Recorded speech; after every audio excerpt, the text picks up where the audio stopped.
exactly what happens when you have some of the most powerful people in our country directly leading at the helm, President Obama and his senior-most national security cabinet, James Comey, John Brennan, James Clapper, and Susan Rice, and others, essentially making a very intentional decision to create this manufactured, politicized piece of intelligence with the objective of subverting the will of the American people, who in November of 2016 delivered a historic victory to President Trump, defeating Hillary Clinton.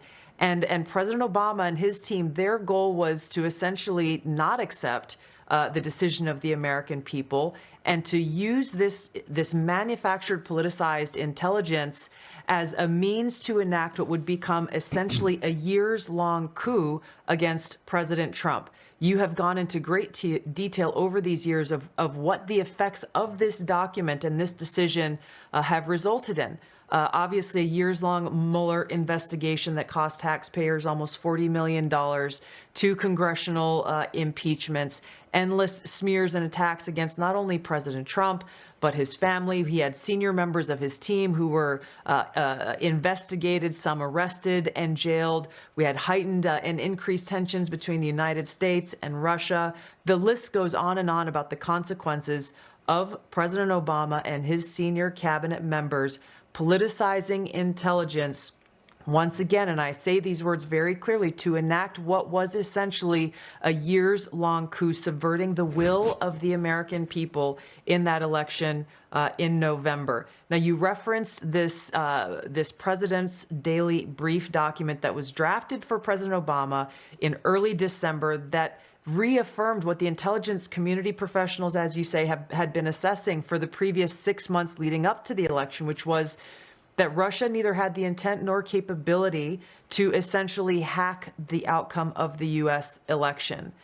As you said, President Obama's political appointees pulled that document before it could be published, and it has not been published until we released it today.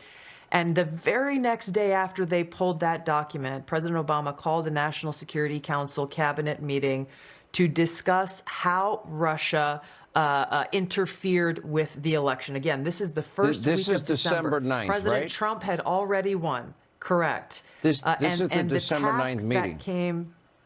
That's exactly right. The December 9th meeting, we declassified and released what they call the summary of conclusions from that meeting. Then DNI James Clapper took the lead on what President Obama wanted done, and which was essentially create a document that tells us not if, but how Russia interfered with the election. President Obama delivered the conclusion that he wanted the intelligence community to reach, and directed them to find and essentially create and manufacture the intelligence to support the conclusion that President Obama wanted to deliver to the American people. Once that document was drafted, the deep state kicked into gear and did what they usually do. They started leaking this classified information out to their friends at the Washington Post and others who are working hand in glove with the deep state to lay the groundwork for the assessment that they eventually released that served as the basis, once again, for this years-long coup with the goal of trying to subvert the American people's will and usurp President Trump from being able to deliver on the mandate that the American people